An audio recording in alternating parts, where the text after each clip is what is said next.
Each extra pound in an aircraft structure could cost more than 1,000 gallons in extra fuel over the life of the aircraft.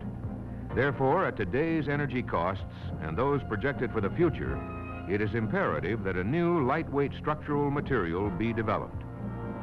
In recognition of this need, NASA formulated the Aircraft Energy Efficiency, or ACE program, to pursue energy-saving technologies, including a new lightweight structural material called composites.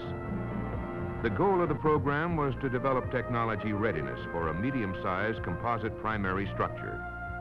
The Lockheed California company is participating in the ACE project and is under contract to design and manufacture a composite vertical fin for the L-1011 aircraft. Our contract began in June 1975. During the program, parts were fabricated for 3 full-scale units. 1 full-scale box was ground tested. 12 cover segments and 12 spar segments are being subjected to long-term durability testing over a 3.5-year period. Total cost of the effort will be in excess of $22 million. Through a cost-sharing contract, the government provides 90% of the funds and Lockheed 10%.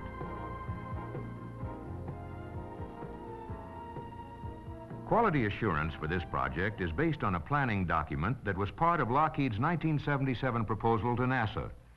We consider it significant that this plan has proven valid and has needed little change.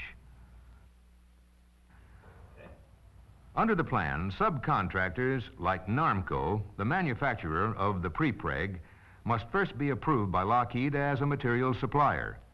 They are held responsible for maintaining the quality of their product. NARMCO's quality assurance program is responsible for the quality of the prepreg material during manufacturing and subsequent verification testing. These tests include evaluation of resin content and resin cure advanced condition. Each finished material batch is certified by the contractor as meeting the Lockheed material specifications. When the prepreg is received by Lockheed, it is stored and withheld from production use until acceptance testing is completed. The QA inspector ensures that newly received material was shipped on the correct date, is properly sealed in the vapor-tight packaging, and has met the time and temperature limits for transit. Acceptance testing of the prepreg is done by the Lockheed Quality Assurance Test Services Lab. The test procedure is quite elaborate. In all, some 15 different tests or checks are run. These include a resin flow test. An accurately weighed sample is put into the constant load press and heated under pressure. Resin that flows from the sample is then trimmed off and the sample reweighed. The change in weight provides a measure of the flow characteristics.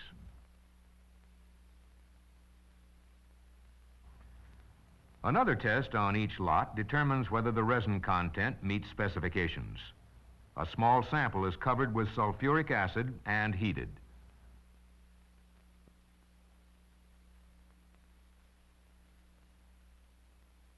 The contents are then poured into a fritted glass filter crucible and drawn through the filter with the aid of a vacuum. The percent resin content can be calculated from the weight of the fibers captured by the filter. Meanwhile, a liquid chromatographic analysis is performed to verify the chemical composition of the resin. Percent of the curing agent, major epoxy and minor epoxy resins, as well as degree of advancement are determined. While these tests are being conducted on the uncured material, the QA lab prepares other samples from the same batch for curing. Using a layup form, samples are prepared with a specified number of layers and orientation in each section.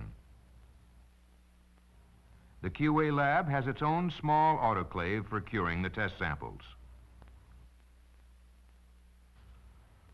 Among the most important of the tests run on the cured specimens are short beam shear tests, longitudinal flexural strength,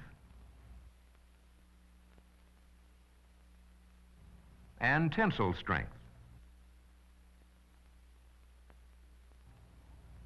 When the material has passed all tests, it is accepted and released to manufacturing.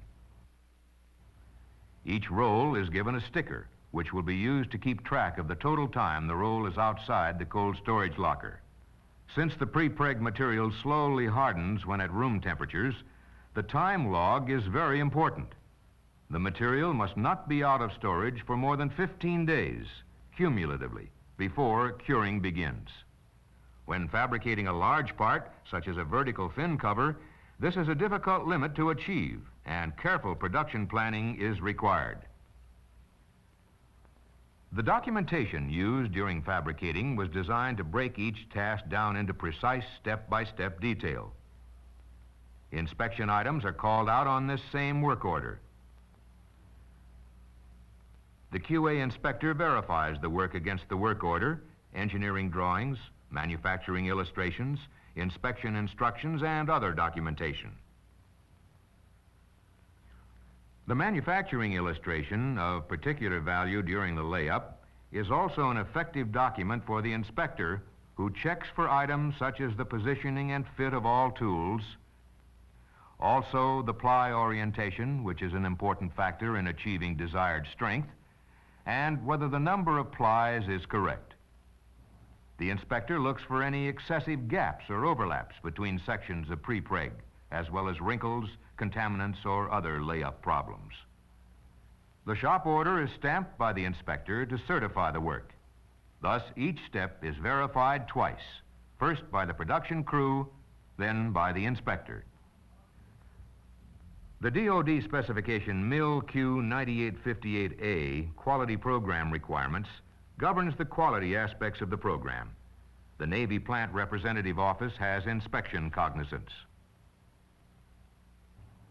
After quality assurance verification of the bagged part, the assembly is ready for curing in the autoclave.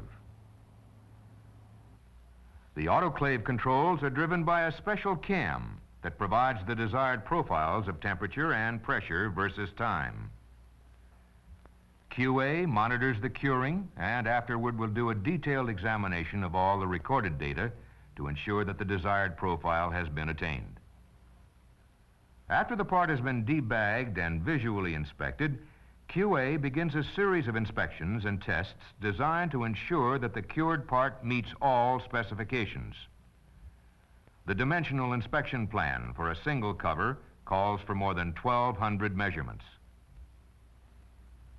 Here, a technician is making a thickness measurement with a pulse echo device.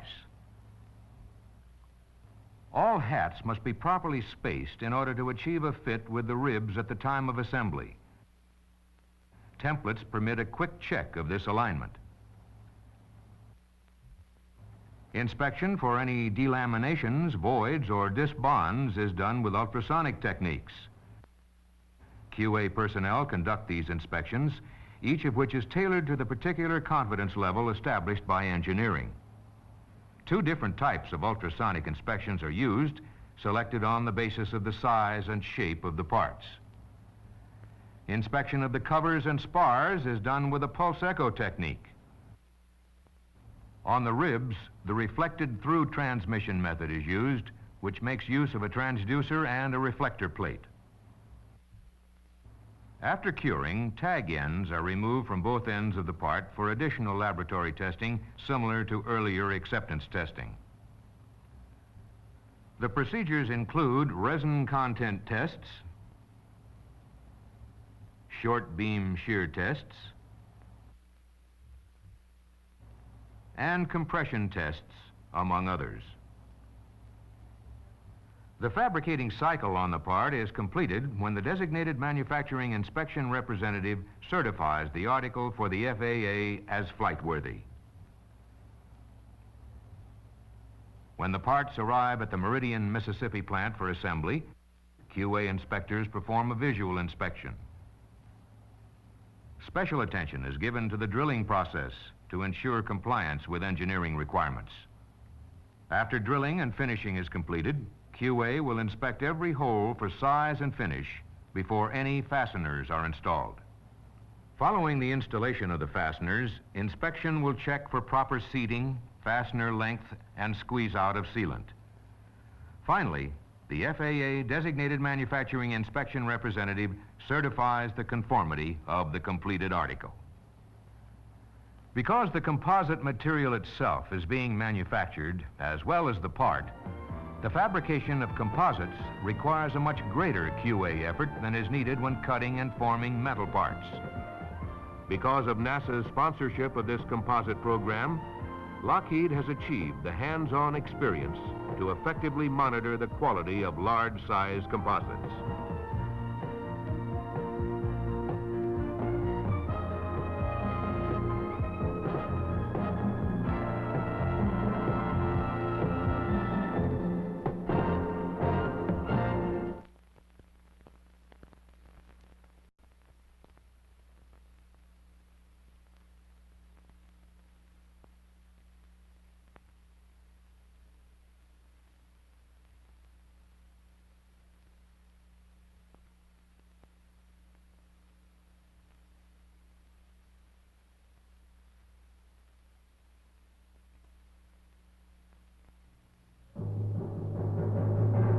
Primary structure.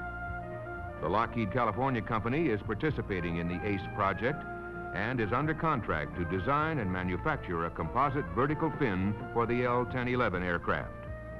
Our contract began in June 1975. During the program, parts were fabricated for 3 full-scale units. 1 full-scale box was ground tested. 12 cover segments entered for the future. It is imperative that a new lightweight structural material be developed. In recognition of this need, NASA formulated the Aircraft Energy Efficiency, or ACE program, to pursue energy-saving technologies, including a new lightweight structural material called composites. The goal of the program was to develop technology readiness for a medium-sized composite.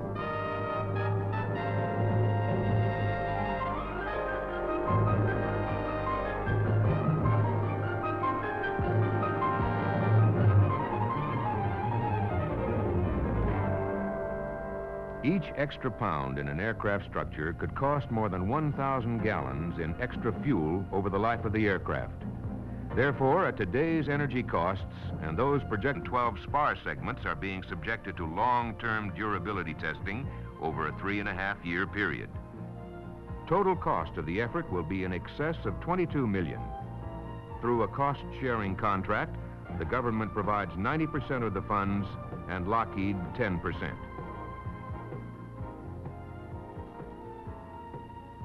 Quality assurance for this project is based on a planning document.